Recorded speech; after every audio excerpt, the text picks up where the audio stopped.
Well, welcome to Business Builders Weekly. This is really exciting.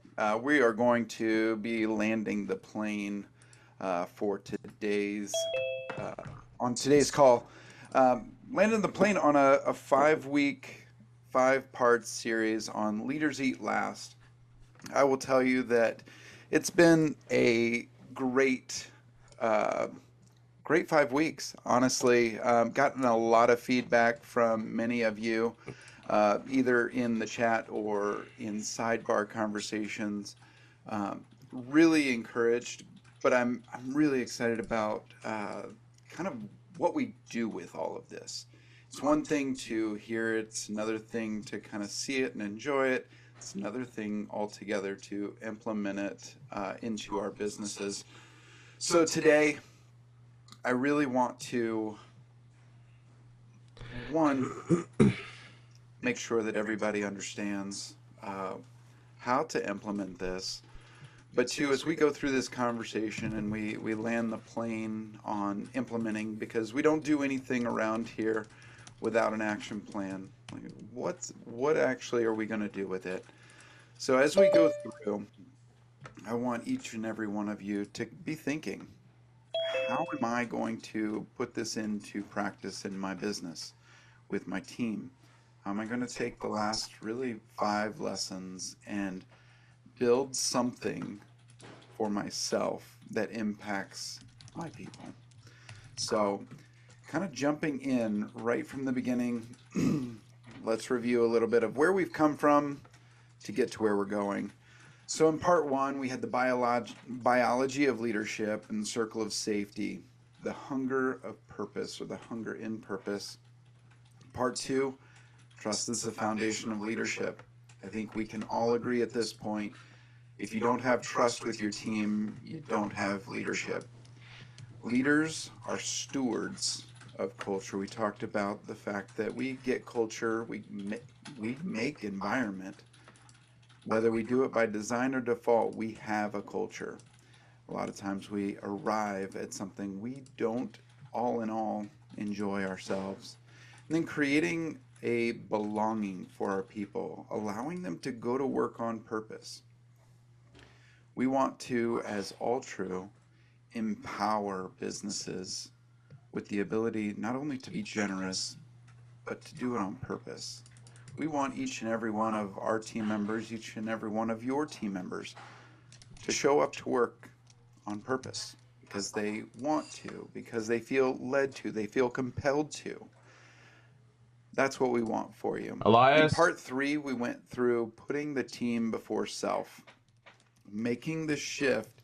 And I know it can be subtle and sometimes it's not so subtle, but making the shift from seeing ourselves as the facilitator in the go get sense the of box of cereal out of the back of the upfront car. of leadership versus the facilitator behind the people in order to lead them.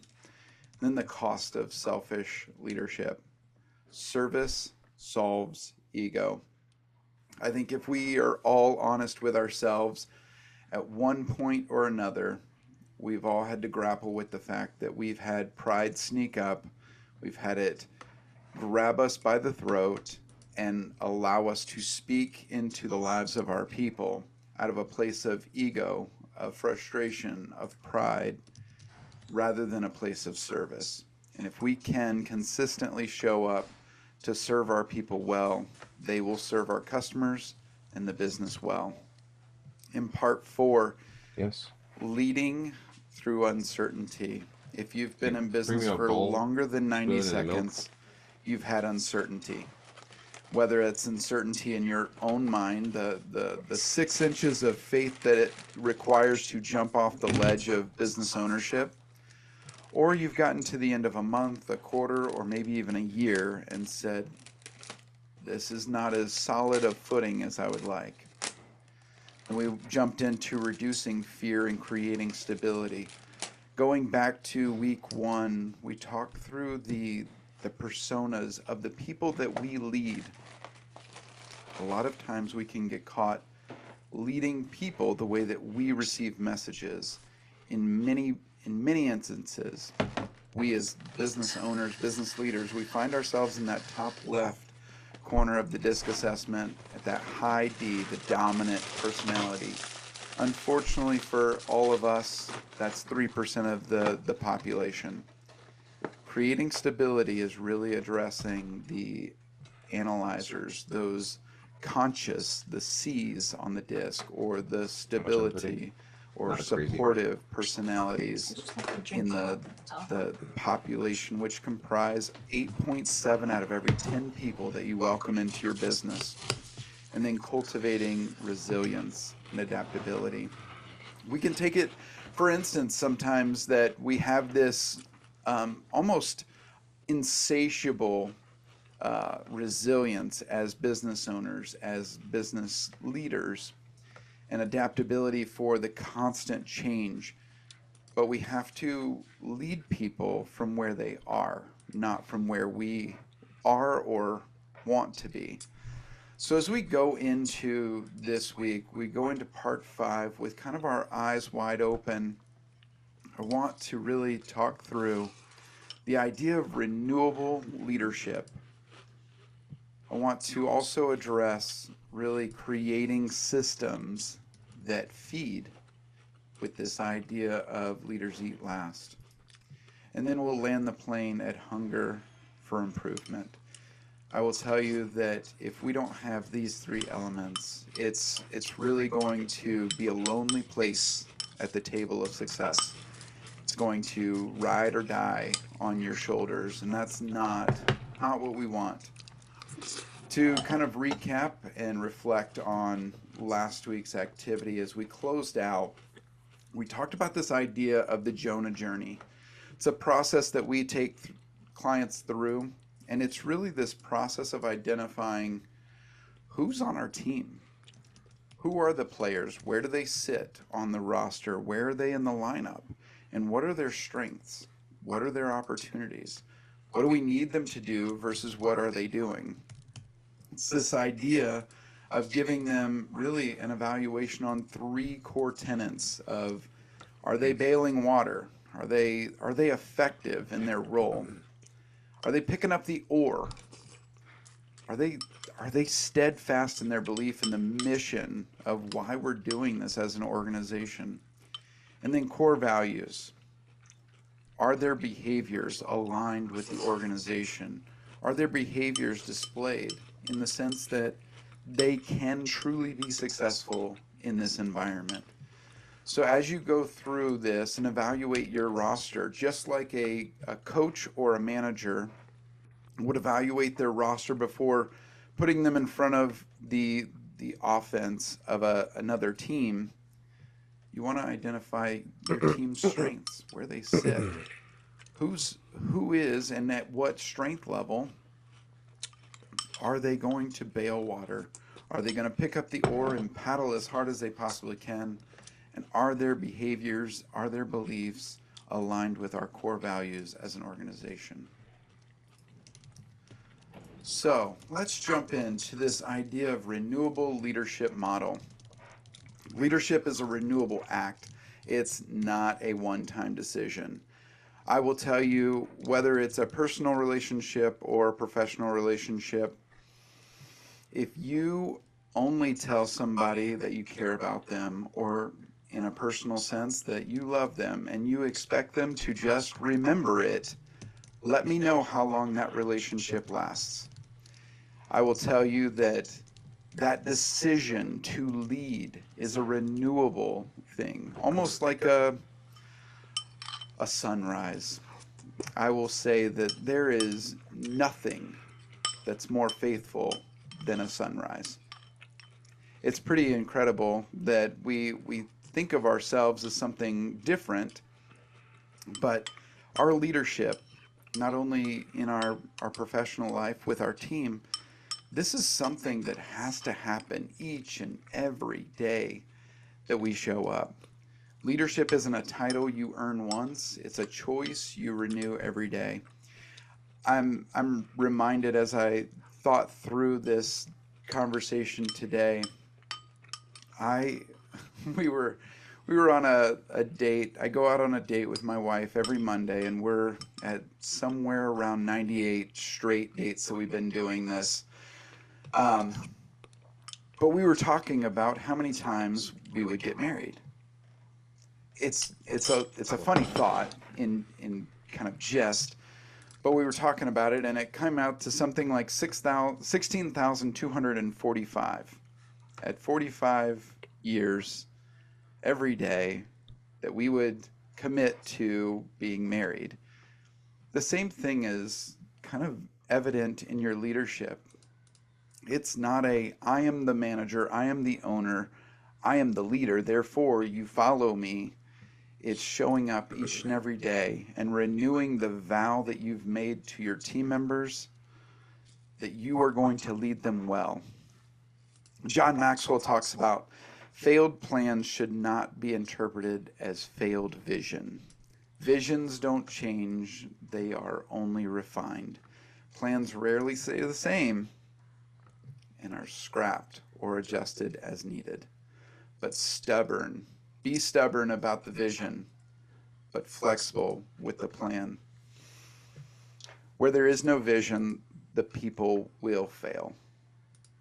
We have to have a steadfast, renewable leadership model around keep pointing people towards the vision. The execution plan might change from time to time, or there might be large adjustments, there might be small adjustments, but we continue to point people towards the vision. The vision is why or where we're going. The mission is why we're doing it. And if we can continue to point people to where we are going as an organization, it's amazing the resiliency that we talked about last week that people will start to act out of. So why is this important? Why does it matter? Why does it matter? To us as business owners, teams don't remember yesterday's sacrifice. They look for today's sacrifice. They don't care what you've done. If you've got kids, holy smokes, is this a great example? If you've got kids, you're coming into this and you took them on vacation this past summer, or maybe you packed their lunch even as recently as this morning. At the end of the day, coming into tomorrow, they don't remember it. They have to be reminded of it. Teams don't remember the things that you did for them yesterday. They only remember the things that you're doing today and the ways that you're showing up today. I'm reminded, I actually worked for a lot of great managers the first really 10 years of my career. And I had a few that were sprinkled in there that weren't so great. But I remember one, he started out really strong. He was my second ever manager in my career. So I was, 23, 24. And I remember he came in hot. He was a strong leader. Post 90 days, that was not him. It wasn't him. And so he lost steam. He stopped showing up. He stopped renewing the vow of let's go after this hill together. It became we either got really close to our targets or we failed on our targets. And rather than showing up and renewing that commitment to us to grow and develop, it started to be a you, not me, a they versus me. And it became very evident very quickly that he was acting out of a way that he knew he should versus who he was. We as leaders have to develop who we are as leaders so we can show up consistently. Leadership energy is trust, it's vision, it's safety. It has to be continually refueled every day. Like a car, we can't just fill it up once because it's new and we're excited about it and then get to the 523rd mile of that tank of gas, if you're like me in a hybrid, Otherwise, you're filling up way before that. But you have to fill that tank up again in order for that car to continue to be of use to you, to your family. The same is true with leadership. We have to show up. We have to create that trust. We have to renew the trust. If I tell my team that I'm going to show up and that I'm going to deliver on the content creation, on the leadership development, on the HR processes, and I did that once, so they should trust me in perpetuity for the entirety of the rest of our time together. Their trust will fall. If I cast a big vision and we're in our beginning of the year kickoff and AJ's talking and being very inspirational towards the vision and I'm speaking and being very inspirational and charting us towards the vision, and then one quarter into the year we're not as excited.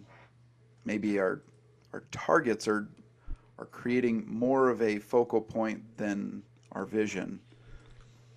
And then safety. I will say that we know statistically, we know through study, that the three most stressful situations that a person interacts with is starting a new job, getting married, and buying a house. Congratulations as a leader, you own the biggest stressor in your people's lives. And oh, by the way, you create an opportunity for them to attack the third most stressful thing in their life and probably create the stability that gives them confidence to get into the third or first most stressful thing that they're going to encounter in their life. So as a leader in a business, you have an incredible opportunity or liability to allow people to be successful in your environment. When it is obvious that the goals cannot be reached, don't adjust the goals, adjust the action steps. Confucius said this, it's a Chinese proverb, and I think it's really important for us to understand this because the tendency in creating what we would deem as stability or safety is, oh, we don't want to attack the people because they missed a target or they fell short of a goal. This proverb actually turns that on its head and says, hey, don't fix the goal. The goal isn't wrong. The amount of action taken towards that goal needs to be adjusted. The tactics, the strategy behind the goal to get there, it needs to be adjusted. So as we think through this renewable leadership, what does it actually look like? Because it's easy to talk in theory. It's really easy to say, oh, just build trust and cast a vision and create a safe place. But what does that look like when it's lived out in our daily walk? So it looks like daily check-ins. It looks like bi-weekly one-on-ones that are purpose-driven, that aren't just operations meetings that show up on our calendar and we get through them. It's us looking for these listening moments. We created one-on-one frameworks and we created leadership frameworks for those one-on-ones through the cafe chat. It's all around creating these serendipitous collisions with our people. It's creating these relationships that don't just happen in a rah-rah, good morning, I hope you're having a good morning, or if we just say, creatively as it might be, Motivational Monday, Transformational Tuesday, Winning Wednesday, Stay Thirsty Thursday, and Finish Strong Friday. That does not carry any weight if there's no action, if there's no leadership that's renewed behind it. This is a hard one for a lot of us, but I would say it's a muscle that we must master. Admitting mistakes when they happen. Don't let the sun fall and don't let it rise again if we've not only come to the knowledge that we've made a mistake, but acknowledge that to your team. Not just once so they can feel that, oh, Kirk, when he made a mistake that one time back in 1995, he said he was sorry. I remember that. It's just like saying that you care for somebody, that you're proud of somebody, that you love somebody. It's not a one time occurrence, it's something that we renew on a daily basis. And then when those things come about, we recommit to those core values in those tough decisions. For us at All True, our core values are emboldened. We want to have courage for ourselves and courage on behalf of others. We're accountable, we're disciplined. We're not any of those three without being generous and integral. And then we're aligned. But then ultimately, if we emboldened somebody else's actions, we are courageous on behalf of ourselves and others, we know that that's going to lead us to be results driven. They all build on top of each other. And every time we come into uncomfortable conversations, maybe it's with a team member, maybe it's with a client, maybe we're having difficult decisions that need to be made as a pivot point in the business. It's all hinged on our ability to go back to what we committed to as an organization in our core values, to be the behavior barometer to everything that we say and everything that we do in our culture.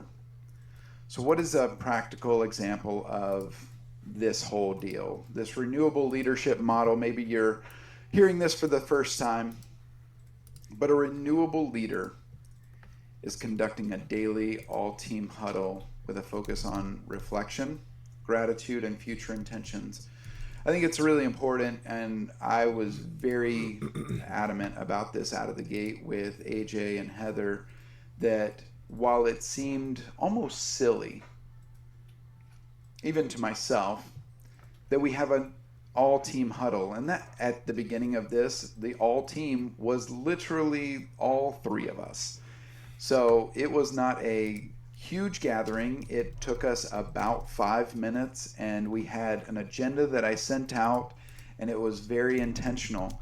But it was laying the foundation and the framework for what we wanted All True. We were living into a vision, and we still are living into a vision of what we know All True to be.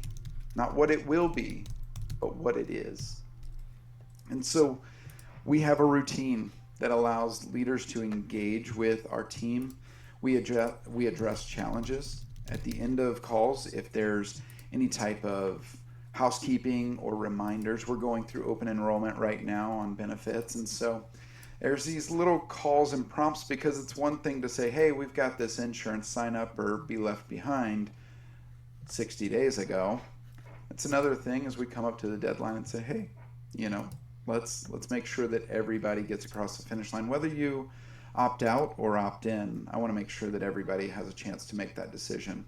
And then we're creating this positive, forward-looking culture every single day. There's a lot of things in small business that, you can look like somebody out of Braveheart at the end of the day, where you're just a bloody mess. But you have to have a team, you have to have a culture that allows you to heal, a safe place to get fixed up, to make the next move, to move forward.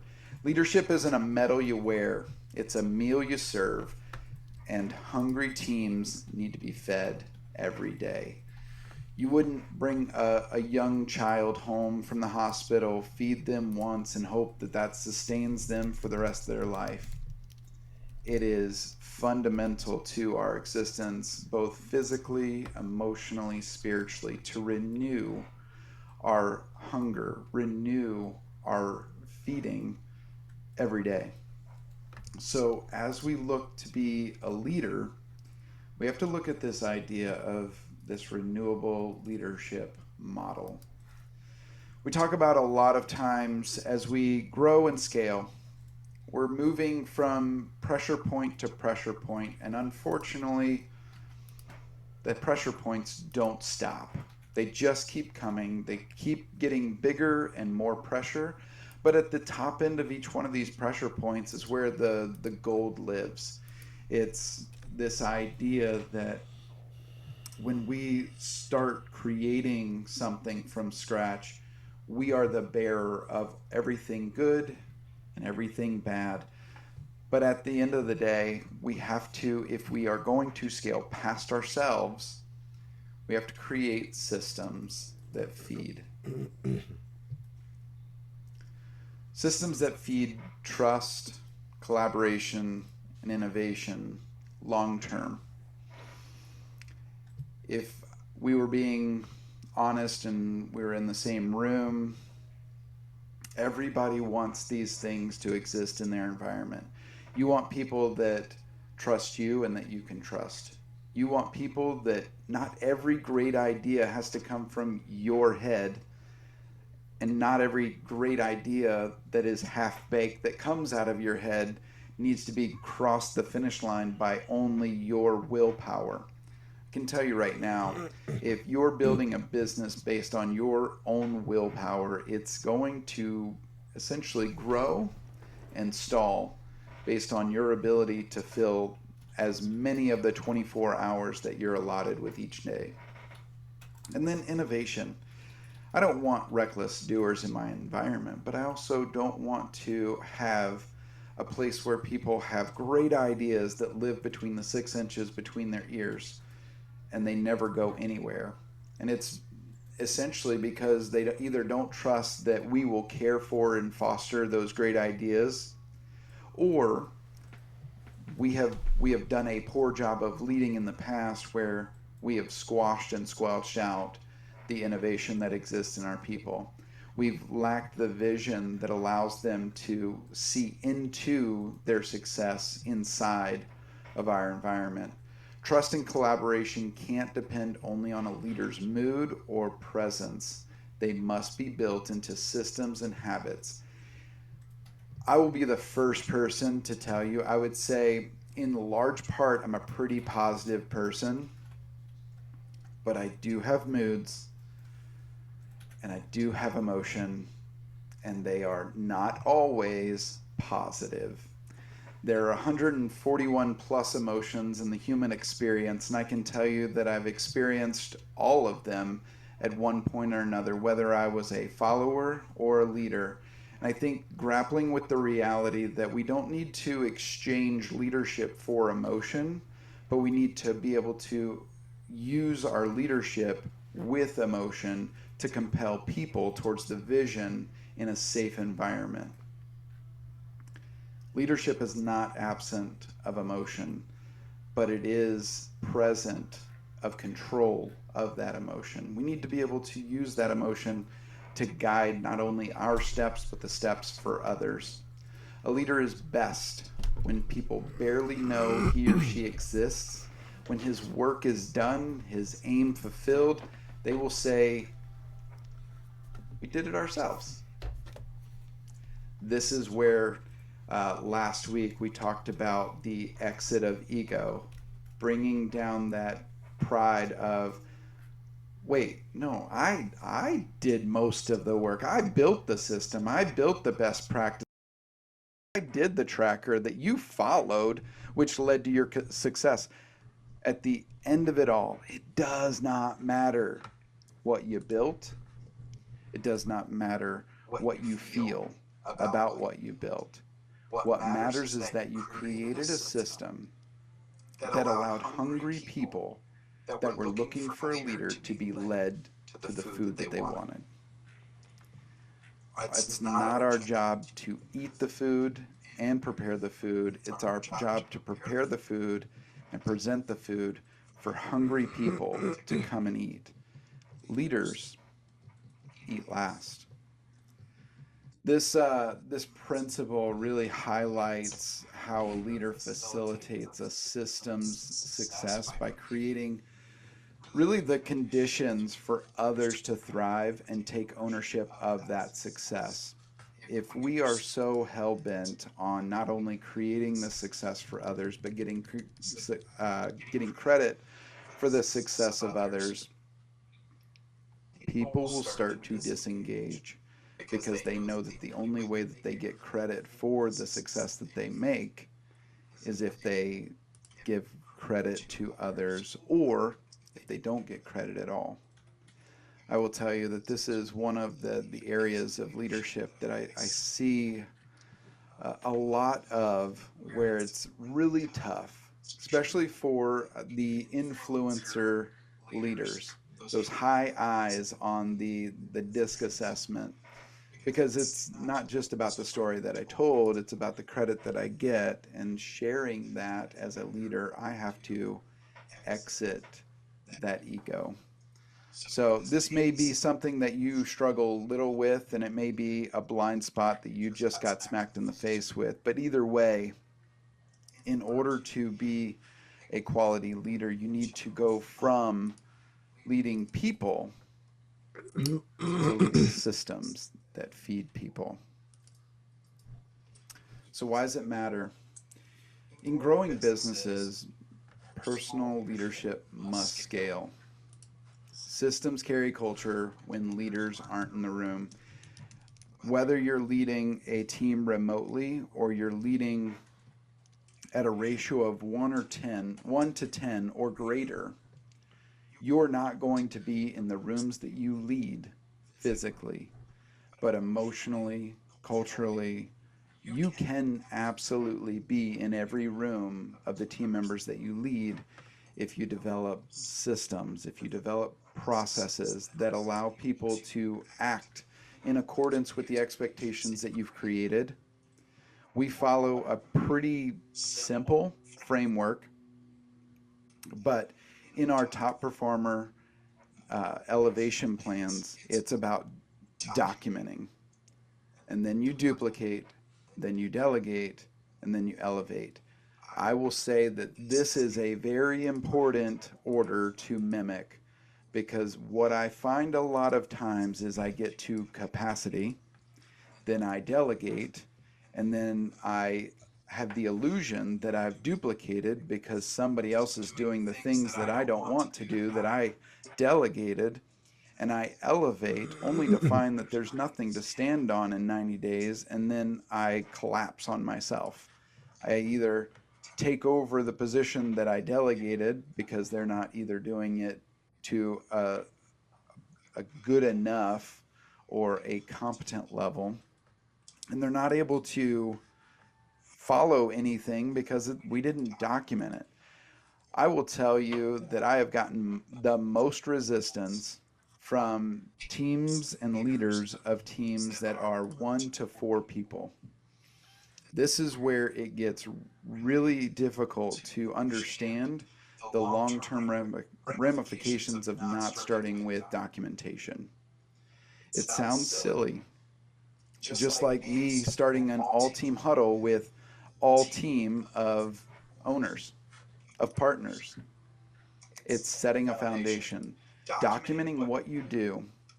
I've used this example before, and I'll use it again because it truly was the lifeblood of the organization. But taking what I do in a day, creating job descriptions around those roles, and understanding very clearly that I sit in 4 different seats even though I'm one person. And then as I grew and scaled my last company, it was a matter of putting people in those roles, that I've documented what was going on in those roles before I delegated and handed it off. And then I could manage to the processes that I built for that. And that allowed it to be successful. So document, duplicate, delegate, elevate.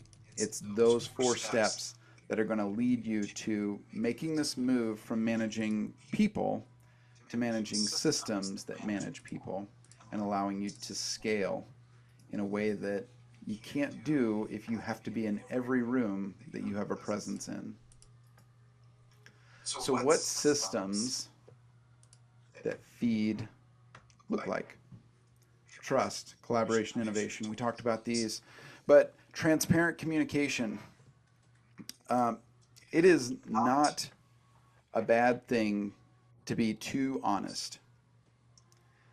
What you will create is transparent communication. You'll create this safety that there's nothing that I need to know that I don't know. Now, don't confuse transparent communication with I tell my people everything. Don't confuse that. Transparency is, hey, we have a benchmark for our revenue this month. We have targets for this. We have KPIs for that. This is where we are. It's the 18th day of the month, and we're 2/3 of the way through, and we're 50% to target. Rather than, hey, transparently, I forgot to pay the light bill, and you might not have power. Take care of it, manage it. That's not the idea behind transparency. Transparency is not telling them everything. It's telling them what they need to know to do their job well, leaving out no information that they need to carry out the vision for what their role is to deliver. Collaboration, cross-team projects. This is such a great tool, but it's also a huge speed bump. These cross-team or collaborations between departments.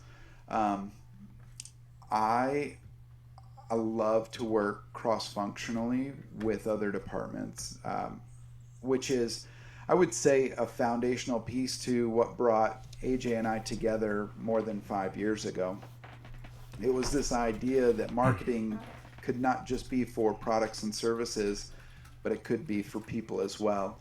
And so one of our first projects together was to do a recruiting campaign via social media to attract like-minded people to the organization. It sounds crazy, but if I can capture your attention on the toilet, I can capture your attention towards a bigger vision. And I say that kind of tongue-in-cheek, but the reality is that most people are scrolling in a very silent place, and the best place to do that is on the toilet. So I want to capture people's attention for what could be when they're dreaming. So collaboration, a shared scoreboard that builds that transparency of what is marketing doing, what is sales doing, how are these things working in tandem together, and what's the scoreboard? At the end of the day, sports are not fun when there is no score. I would say business is not fun when there is no score. The same idea with scoreboards. And maybe it's just the sports fan in me, but I talk in scoreboards, in scorecards. If you've done interview training with me on the consulting side, I love the score. And I know that idea has gotten pushed to the side over the last 20 years, but I will tell you that there's nothing more powerful than a key run in a pivotal point in the game, a big touchdown with seconds to go. None of those moments happen. None of that dopamine hits without a scoreboard. And rituals that celebrate wins together. For us, it's our all team. We pay specific attention on Wednesdays. I am notorious for puns, and so I started talking about Wednesdays, oh man, years and years and years ago, and it just kind of snowballed on itself, but it's something that we've stuck with, and it's something that I enjoy not only in the professional setting, but I love going around my table with my, as AJ would say, my 32 kids, my little offspring disciples, but we go around and we talk about wins on Wednesday. And so as we go through, I want to have an environment around me of celebration. And then innovation. I need people to know that it's safe to fail in my environment. I don't care if you fall. I want you to fall forward, and I want you to understand that falling forward, you can brace yourself with your hands. I want to create a brainstorming type of environment where we have one-offs. I mean, there are probably tens of 20s of moments throughout the week that we'll pull a huddle in Slack. Just, hey, I had this idea. I was thinking about this thing. I had this idea for such and such client. Those are little 5-minute huddles that happen throughout the week. But I want that to be in our environment, that we can brainstorm, that we can create these serendipitous collisions of ideas in our environment. And it doesn't require us to be necessarily in the same room, the same state, the same place. We've created the tools and resources that allow us to have these, and then rewards for creative risk taking. We typically only find ourselves rewarding outcomes, these things that happen that work out. But I would challenge you, if you have somebody that brings something to light that's a great idea that leads to an outcome, that you give credit along the journey of that, through the idea of this innovation. I want people to know that it's okay to take risks, that it's okay to fall forward and fail fast. The only failure in our environment is when you quit on yourself or quit on the team. So fall often, fail forward.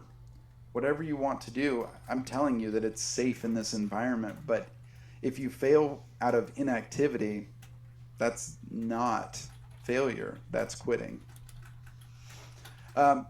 Pixar, I love this idea. The example that I found for the former president for Pixar, and we've all enjoyed these movies. If you haven't, then either you don't have kids or maybe you don't have a sense of humor, but they're some of the best written scripts in all of Hollywood.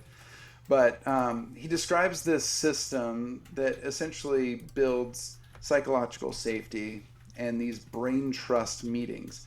So it's this idea that we're pulling people that don't normally collaborate together to get new ideas. In our one-on-ones, we talk about fresh eyes. We talk about the innovation ideas, the things that maybe we don't have directly correlated with our positions. But I can tell you that these having fresh eyes in our environment, or these brain trust meetings, create an incredible amount of trust, because we're creating a foundational trust that everyone is committed to the shared goal, not just what their role does. And then for Pixar, it's making the film better, not for tearing down an individual or an individual idea, but how can this look in your environment? Whether it's building a marketing campaign or building a website or doing a blueprint for a big build out commercially or residential, whatever that looks like in your environment, maybe it requires these little brain trust meetings that you're pulling in somebody from operations and sales and fulfillment and bringing them together for the greater good of the goals. The thing that I love about this concept, and I will always root for humans, is it doesn't eliminate the human element. It actually makes it more palpable, because the core message is that the human element and the collective behavior within an organization is more powerful than just the strategic document. We talk about documentation, we just talked about it in kind of creating these systems, but I can tell you that the human element, the heart of innovation, doesn't get lost in the strategic document of a best practice. And then this idea that we can create a culture that drives behavior, going back to our core values. And it can also be this idea of culture. It can be somewhat of a double-edged sword. I'll be the first one to be transparent in that. While a strong culture can help an organization endure difficulties, it can also create significant inertia, resisting necessary changes to strategy. I'm reminded of a culture that I was a part of. It was one of the first, and I would say it was a remarkable culture in the sense that everybody knew why they were there. It was a great team. I worked with incredible people. But it was in the sporting industry, and once we got through the second season as a team, a new department. We had just launched this thing from scratch. I mean, I was employee number 2 or 3 of a team that ended up being around 125, which was an incredible process of growth. But by the end of season 2, we were almost in this, well, it works, and it works really well. And why are we going to continue to innovate when it's working really well? Going into the off season as a team, we decided to break it, to figure out what we hadn't looked at, what we hadn't discovered. And what that led to was some incredible opportunities that unearthed another probably 1 million to 1.5 million just in our department of opportunities that had been unexplored and undiscovered, because the first 2 seasons we were building and building and building, and we had this great really momentum. But what that led to was kind of this palpable contentment. For we took a department from about $1 million in business to around $10 million in business. That's pretty good. Let's just keep doing this. Rinse and repeat, rinse and repeat. What that led to was 2 seasons that we ended up with single-digit growth after that first season. The jump that we made after that second season into the third, not only did we recreate ourselves, but we created an additional 35 to 40% in revenue that we weren't looking at. We created opportunities for fans that had done business with us, that had entertained clients with us, but we presented a new idea, a new way of thinking around what they were doing. Leadership hungers for continuous improvement. True leadership hunger is never satisfied. It pushes leaders to grow, refine, and evolve themselves and their organizations. Leaders should never be satisfied. They must always strive to improve, and they must build that mindset into their team. Jocko Willink, if you're not familiar, Extreme Ownership, incredible book, principle, comes from a military mindset. But this idea that leaders have to have this insatiable hunger for growth. They need to be willing to refine, that's exiting the ego, and then evolve themselves and their organizations. It's a powerful thing. But why does this matter to you? Businesses stop improving. When businesses stop improving, they decline quickly. I have seen this time and time and time and time again, especially coming from the consulting background. I've gotten everything that I need to get from you, therefore I'm going to unplug. And I've seen it so many times where they get to a point, maybe they've grown to a point to where they're happy with the lifestyle, only to reconvene with them in 12 to 24 months, only to see them back to where they were prior to the work that we endeavored upon. I don't want any business owner to be beholden to All-True for where they are.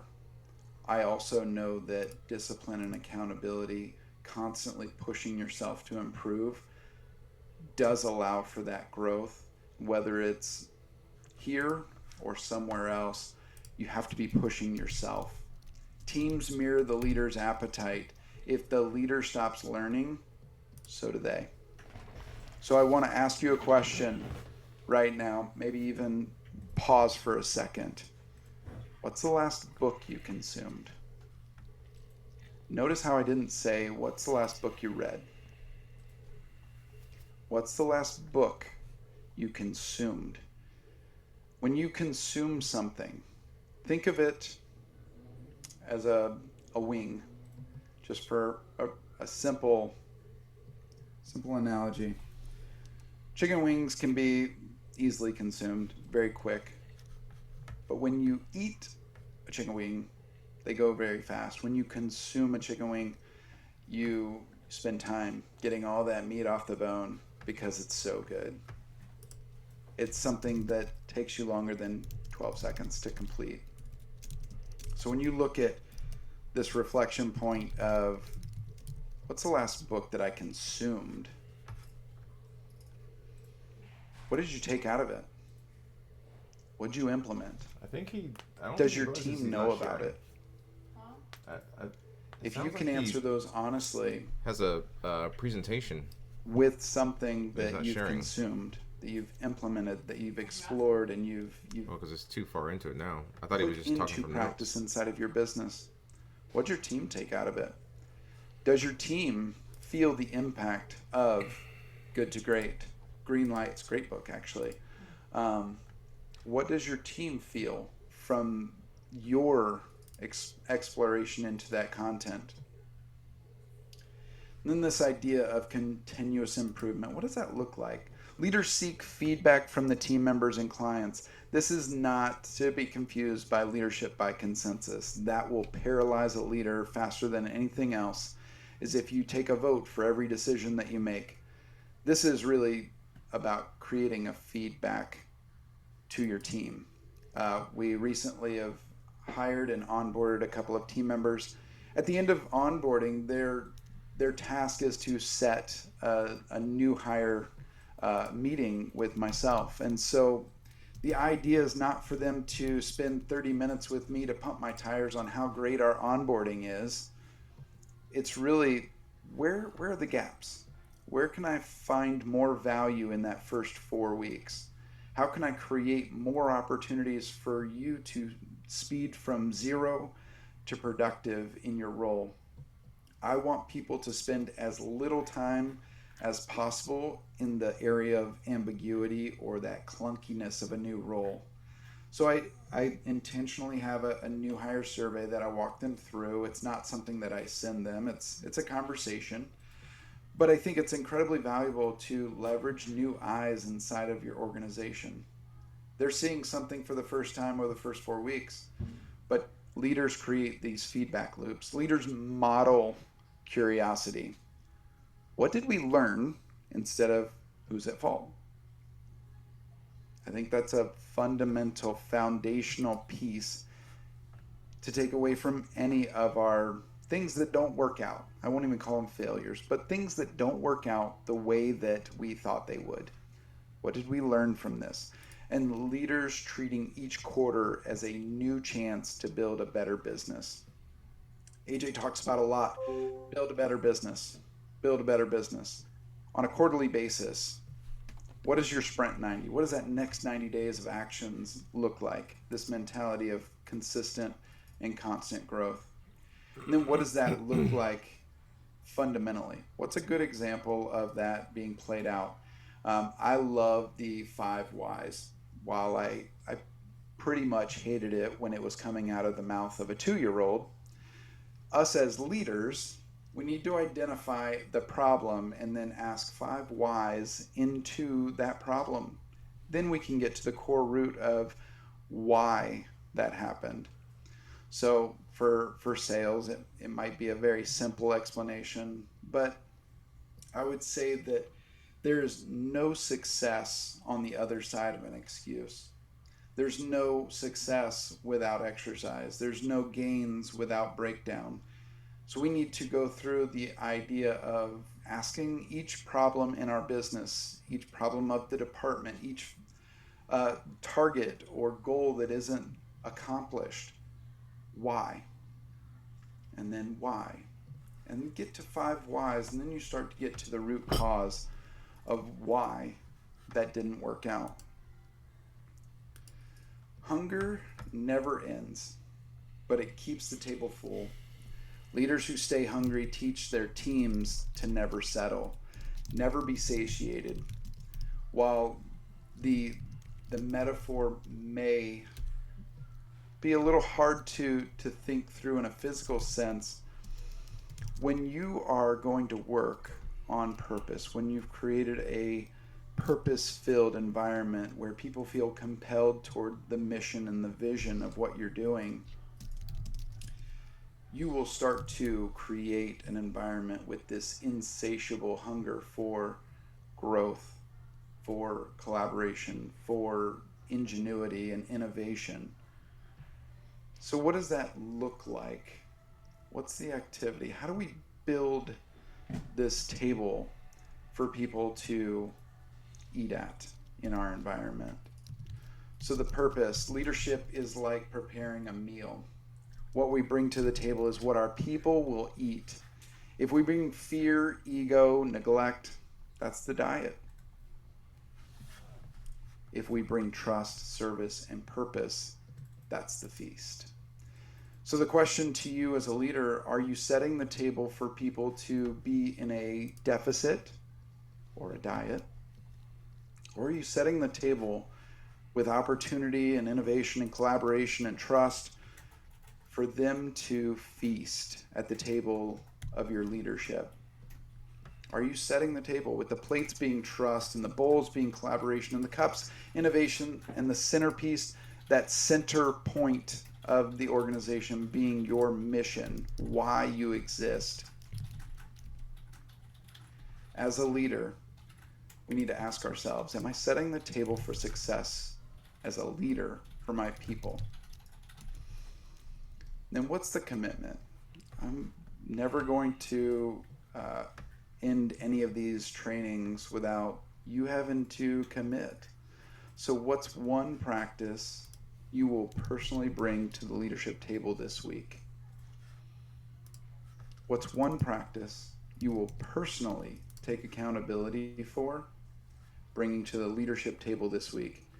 Is it increasing trust? Is it making yourself available to collaborate? Is it opening up the doors and windows of the house of your business to allow your people to put fresh eyes, ideas, innovations into your environment? Are you just at the point to where you need to set the table? Is establishing a mission, or maybe even recommitting to the mission and making it known to your people, is setting the table simply where you're finding yourself at the end of this training? Whatever it is, whether it's setting the trust, collaboration, innovation, or mission, what is it that you're going to commit to in the leadership?